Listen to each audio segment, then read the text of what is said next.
Je vais te raconter une histoire de château. Bien installé? Il est un château dans le petit village des Clèbes, chargé d'histoire et de mystères.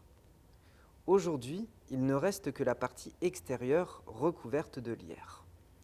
On peut encore lire sur la pierre à l'entrée Jean des Clèbes, chevalier de Jérusalem et du mont Sinaï, 1549. C'est l'histoire d'un seigneur et de sa bien-aimée qui se sont rencontrés loin, très loin, là où il fait chaud, très chaud, là où le sable du désert danse avec le vent dans les plaines de Tunisie. Je vais te raconter leur histoire et comment, à deux, ils ont vécu dans ce château. Jean était gentilhomme de l'empereur Charles Quint. Il n'avait qu'une seule envie, partir à l'aventure. Montés dans un bateau, ils firent escale en Sicile, puis direction la Tunisie, en Afrique. Pour la première fois, Jean découvrit l'étendue des déserts et de grands animaux. Que sont ces drôles de chevaux bossus? Des dromadaires. Il y avait aussi des éléphants et des girafes au long cou. Après avoir admiré les animaux au cours de son périple, il voulut rendre hommage au nouveau prince dans son palais. Et là, son cœur fut envoûté par sa fille. Il lui suffit de croiser ses yeux pour savoir qu'il avait trouvé sa bien-aimée. Il en tomba éperdument amoureux.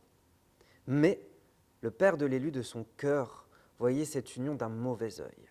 « Acceptez-vous, prince de Tunis, que je parte en promenade avec votre fille ? Hors de question que ma fille se retrouve aux bras d'un chevalier venu d'aussi loin. Allez-vous-en. » Mais Jean était amoureux, follement amoureux. C'est alors que lui vint une idée. Si je me fabriquais un costume, si je me faisais pousser la barbe, alors, je me ferais passer pour un musicien. Je dirais à la porte du château que je viens enseigner la musique à ma belle.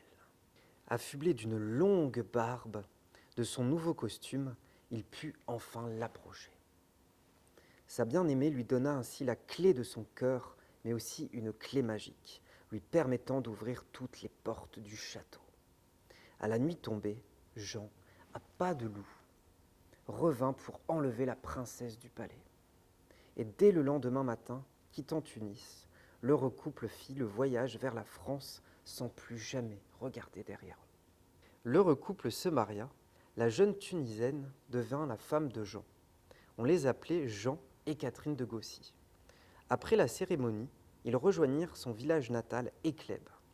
Éclèbes, là où on peut encore apercevoir aujourd'hui les restes du château. Tu te souviens? Les habitants du village croyaient leur seigneur disparu depuis tout ce temps, perdu dans les déserts arides de l'Afrique. Leur joie fut grande de le retrouver. « Gloire à toi, Jean, et bienvenue à ta belle !» Jean aimait Catherine de tout son cœur, de tout son amour. Si fort qu'il changea pour elle le château.